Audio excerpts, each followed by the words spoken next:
Coming up on Jerusalem Dateline, 4 IDF soldiers killed in a drone strike and dozens of others wounded. Discovery of an underground Hezbollah command center loaded with weapons 1 mile from Israel's border. And the 1988 Hamas charter detailing clear intent to annihilate the state of Israel. Plus, the Jerusalem prayer breakfast taking place at the end of October in Copenhagen. All this and more coming up on this edition of Jerusalem Dateline. Hello and welcome to this edition of Jerusalem Dateline. I'm Julie Stahl. In one of the worst attacks since the war began, a Hezbollah drone struck an IDF base this week, killing 4 soldiers and wounding dozens more. This comes as the U.S. announced it's sending an advanced missile defense system to help protect Israel from Iran.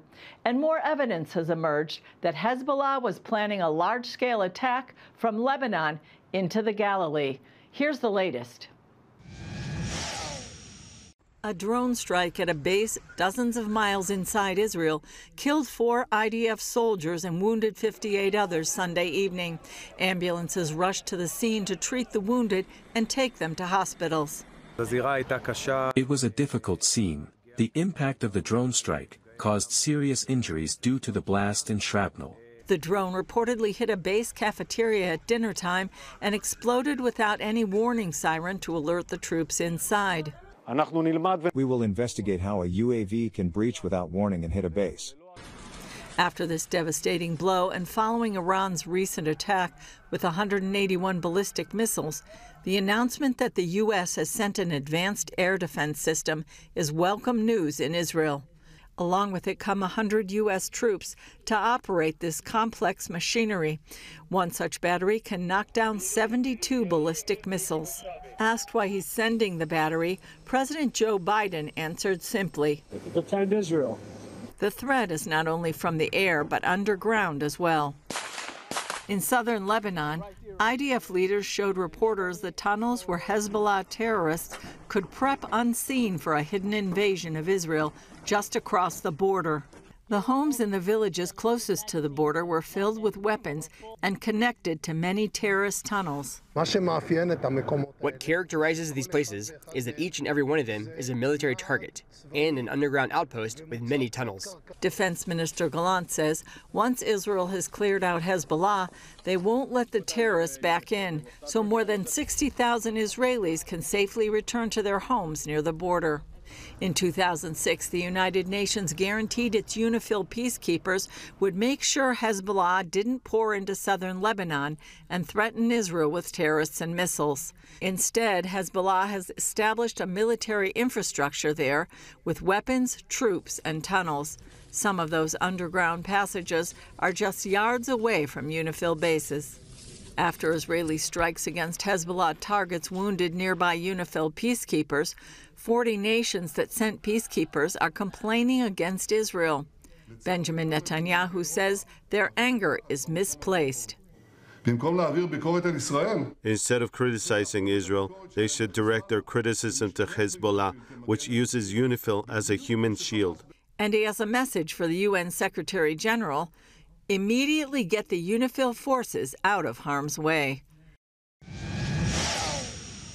The IDF is revealing a massive underground command center it discovered in southern Lebanon, a stronghold to launch a surprise attack on Israel by Hezbollah's most elite fighters. Do a raid into Israel and do a larger scale of massacre than the 7th of October. They were planned with the motorcycles here to go to Kiryat Shmona, to Iftach, to villages and positions inside Israel and conduct a massacre. The command center is located under a Lebanese house a little over a mile from the border with Israel. The bunker and tunnel system were loaded with weapons and facilities where Hezbollah terrorists could either launch out or hunker down, which they apparently were doing very recently. They were only here a couple of days ago, in those beds with those weapons here. Israeli leaders paid respects to those lost in Sunday's deadly drone strike at an IDF base. Israel's top general, its defense minister, and prime minister all on hand. Israeli Prime Minister Benjamin Netanyahu said this brutal assault that killed 4 and wounded more than 60 won't deter Israel from carrying out its war on Hezbollah. I want to make it clear, we will continue to hit Hezbollah without mercy in all parts of Lebanon, as well as in Beirut. The funeral for Sergeant Amitai Alon, one of the 4 soldiers killed, was held Monday. His mother, Hagit, wept next to her son's coffin.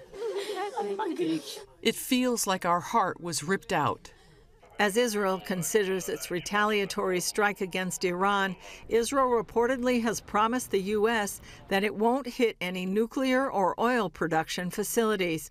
U.S. officials tell the Wall Street Journal the strike will likely hit military and intelligence targets. It's expected to take place before the November 5th elections. In response to the news that the U.S. is sending a missile defense system and about 100 troops to operate the system, Iran has reportedly cut off communications with the U.S. and is making accusations of escalating the conflict. We do not want war, although we are fully prepared for it. Meanwhile, European Union nations are angry with Israel after strikes on Hezbollah positions in southern Lebanon wounded UN peacekeepers nearby. Netanyahu says charges that Israel deliberately attacked the peacekeepers are false. He claims Hezbollah deliberately fires rockets near UN positions, and Israel has repeatedly warned UN peacekeepers to pull back and get out of harm's way. Hezbollah uses UNIFIL facilities and positions as cover while it attacks Israeli cities and communities. The October 7th massacre may have been 1 year ago, but the country is still reeling from the realities it exposed about the nature of the terror group Hamas. The ideological roots of Hamas massacre are found inside the group's charter. As CBN's Dale Hurd explains, the document is the terror group's blueprint for the ultimate destruction of Israel. No one who has read the Hamas charter should be surprised by the slaughter that took place October 7. Created at the terror group's founding, it states that Israel will exist and will continue to exist until Islam will obliterate it. Genocide of Jews. Jonathan Conricus is a former IDF spokesman and a senior fellow at the Foundation for Defense of Democracies. The Hamas charter it is a charter to perform genocide against Israelis and to annihilate the state of Israel as we know it. It's full of references to the destruction of Israel. Hillel Frisch is a senior researcher at the Jerusalem Institute for Security and Strategy. The document has one very specific purpose, and that is to call for the destruction of the state of Israel, to organize all Muslims for that purpose, and create a military terrorist force. An offshoot of Egypt's Muslim Brotherhood, the name Hamas is an Arabic acronym for Islamic Resistance Movement. Its original charter reads like something written in Nazi Germany. Article 22 says of Jews, with their money they took control of the world media, news agencies, the press, publishing houses, broadcasting stations, and others. The document blames Jews for the French and Communist revolutions, World Wars I and II, and states Jews created the United Nations to enable them to rule the world. There is no war going on anywhere, the document reads, without having Jews' finger in it. The charter even blames Jews for the creation of the Rotary and Lions clubs, which Hamas apparently sees as sinister forces. The document also quotes from the Quran and from a Muslim hadith. The day of judgment will not come about until Muslims fight Jews and kill them. Then the Jews will hide behind rocks and trees, and the rocks and trees will cry out, "O Muslim, there is a Jew hiding behind me. Come and kill him." Hamas issued a revised charter in 2017, which softened some of the original's violent and anti-Semitic rhetoric. However, Conricus says the October 7th massacre exposed the revised charter as a fraud. All that was a smokescreen, and Hamas very cleverly misled Israeli decision makers until they revealed what their real intentions were, and they did that on October the 7th. Article 13 in the original charter rejects any negotiated settlement and says the only solution for the Palestinian question is jihad, holy war. Frisch says the dilemma over negotiating with Hamas is that it would likely allow the group to remain in power. And within 2-3 years, they'll be exactly at the same point as they were on October 6th, the day before the slaughter. Hopefully, in the future, there will be peace to be made with the Palestinians. Many Israelis want to make peace with the Palestinians. Israel has tried, but there's no peace to be made with Hamas. That's because the Hamas charter forbids peace until Israel is destroyed. Dale Hurd, CBN News. With just over 3 weeks to go before Americans cast their ballots, voters and world leaders alike want to know how the presidential hopefuls will deal with a region on the brink of war. CBN chief political analyst David Brody reports. Donald Trump and Kamala Harris are polar opposites in many ways, although it appears they agree on which country poses the greatest threat. Which foreign country do you consider to be our greatest adversary? I think there's an obvious one in mind, which is Iran. Iran has American blood on their hands, okay? And that's likely where the common ground will end. In dealing with Iran, a Harris administration would be expected to follow the path of President Biden. Critics say that means easing up on sanctions and supporting an updated nuclear deal, something Trump abruptly exited as president. Iran was broke under Donald Trump. Now Iran has $300 billion because they took off all the sanctions that I had. Brent Sadler is with the Heritage Foundation. Kamala Harris and the Biden-Harris White House the last 3.5, almost 4 years, their approach has been, if they can get a deal with Iran, everything else is possible.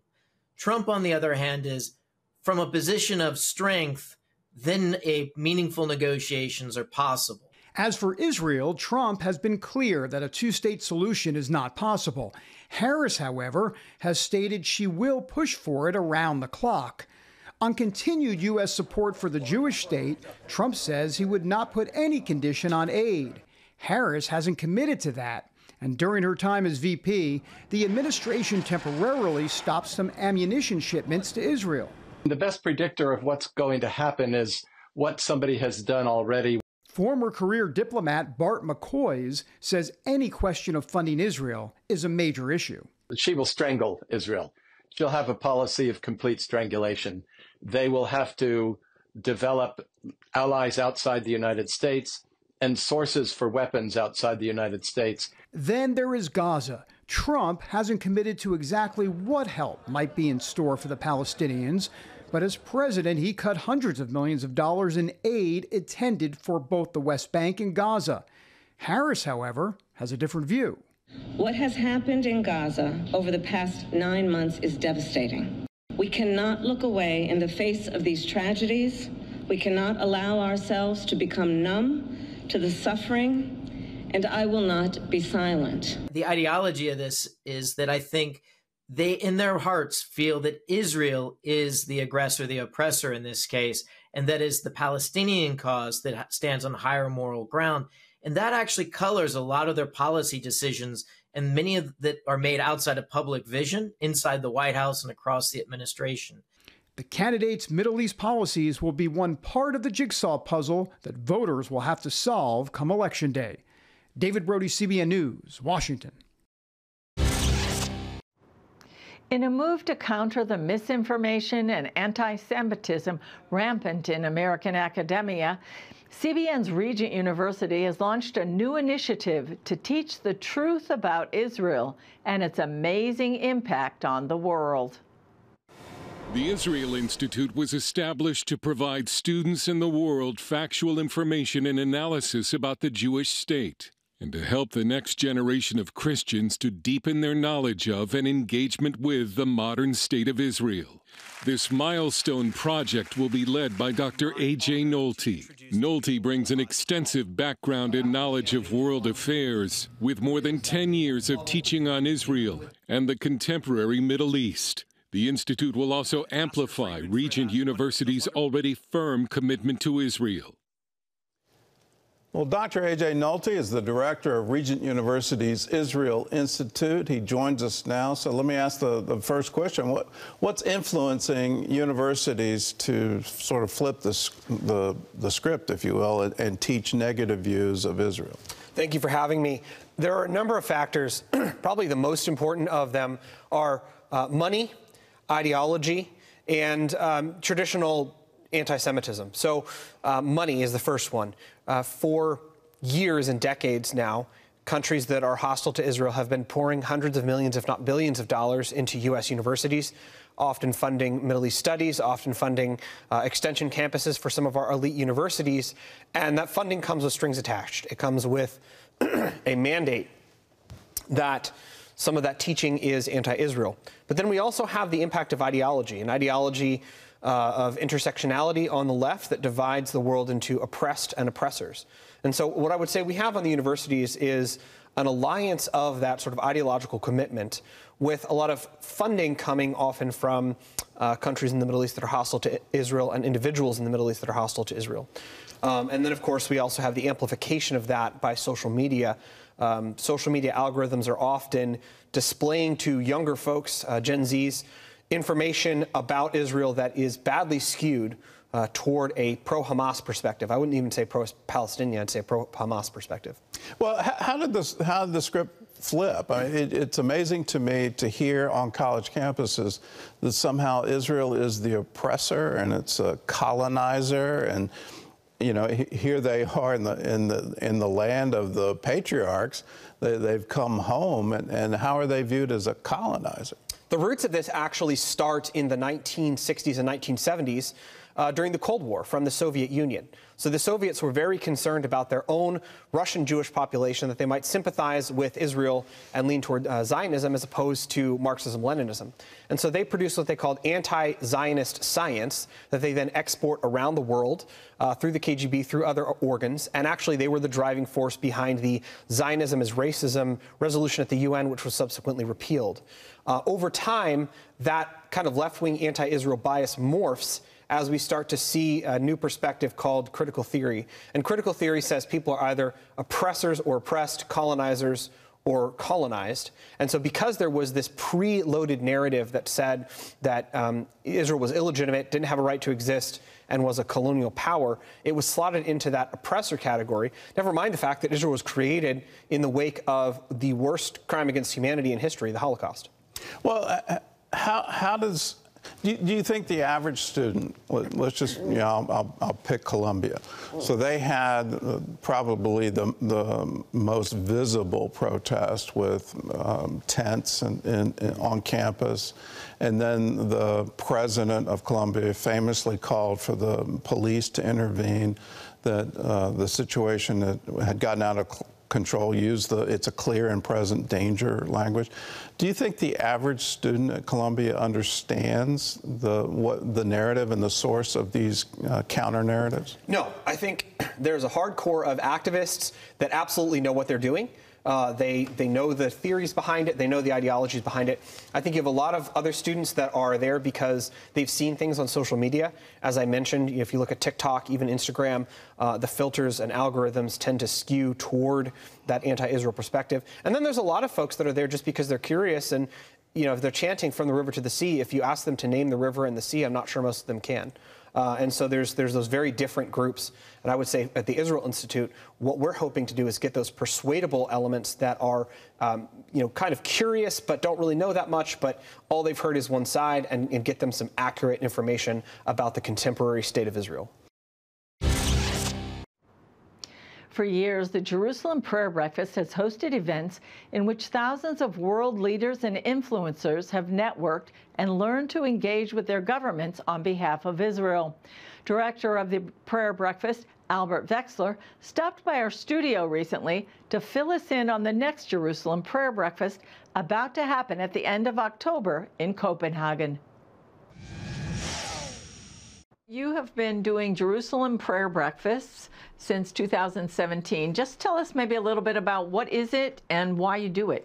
Well, it started in 2016 with Robert Ilatov, who was the chairman of the Christian Allies Caucus, then responsible for all the contacts of the Knesset with the Christian world, asked for my help. And I said, how can I help you? He said, we need to build another alliance of the Friends of Israel. I said, why? Because there are so many great organizations, Christian Embassy, Bridges for Peace, you name it, they are there, they're doing great work. He said, no, we need something that is ours. So Jerusalem Prayer Breakfast is initiated by the Knesset, and it's been rotating now since 2017 when we had the initial one, and several different Knesset members have been hosting it. And so we just had in May the 8th annual Jerusalem Prayer Breakfast here, and a month ago we had one in New York with 600 people from 30 nations coming to pray. Wow, that's great. Now, your next one at the end of October is in Copenhagen. Much of Europe has not been very friendly to Israel. How is Denmark, and why are you having it there? Julie, you see, Denmark has the history of standing with the Jews for the last 100 years. I mean, they were the ones who basically saved their Jewish population during the Holocaust. The king, Christian X, the legend said that he wore the Star of David. So we are literally doing this to encourage our Danish friends to continue standing with Israel as they become the presidents of the European Union Council. I mean, they will be leading the European Union in the second part of 2025, and they will be non-permanent member of the United Nations Security Council. Wow. So we need to strengthen a relationship, their covenant relationship with Israel in this very, very critical time. I don't know if you have realized, but European nations are preparing for a war, a nuclear war. Sweden, Finland, they have issued and printed booklets how to survive a war like this. Denmark has told their population to prepare for iodine and food and everything, because Russia is literally threatening these countries for giving F-16s to Ukraine. And so there's a time, really literally time, that the nations have to repent, have to strengthen their relationships with the Jewish people, with Israel. We've invited the king because they have this tradition of standing with the Jewish people. Now, whether he comes, or the Queen Mother, or some of the princes, we would be happy to have people from the royal family. And of course, we have the youth mayor of Copenhagen welcoming the delegation. Member of Parliament Morten Messerschmidt, he is the one hosting the Jerusalem Prayer Breakfast in Copenhagen. And of course, we have invited the pastors and leaders from all over Copenhagen, but people will come from Norway, from Finland, from Sweden, from Faroe Islands, Iceland, all of these places. Very good. Thank you so much for joining us on Jerusalem Dateline. If you're interested in going to the Jerusalem Prayer Breakfast in Copenhagen, the website for registering is JPB, which stands for Jerusalem Prayer Breakfast, CPH, which is for Copenhagen. So that's jpbcph.org. There's still time to register by October 31st. Well, that's all for this edition of Jerusalem Dateline. Thanks for joining us. Remember, you can follow us on social media and access CBN content through CBN apps. Please continue to pray for Israel, for the hostages in captivity, for our IDF soldiers and all those caught in harm's way. And remember, the God who's watching over Israel and you and me neither slumbers nor sleeps. I'm Julie Stahl. We'll see you next time on Jerusalem Dateline.